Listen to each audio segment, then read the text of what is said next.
وأنتم تتلى عليكم آيات الله وفيكم رسوله ومن يعتصم بالله فقد هدي إلى صراط مستقيم. يا أيها الذين آمنوا اتقوا الله حق تقاته ولا تموتن إلا وأنتم مسلمون واعتصموا بحبل الله جميعا ولا تفرقوا واذكروا نعمة الله عليكم إذ كنتم أعداء فألف بين قلوبكم فأصبحتم بنعمته إخوانا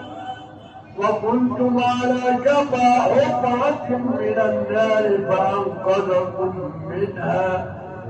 كذلك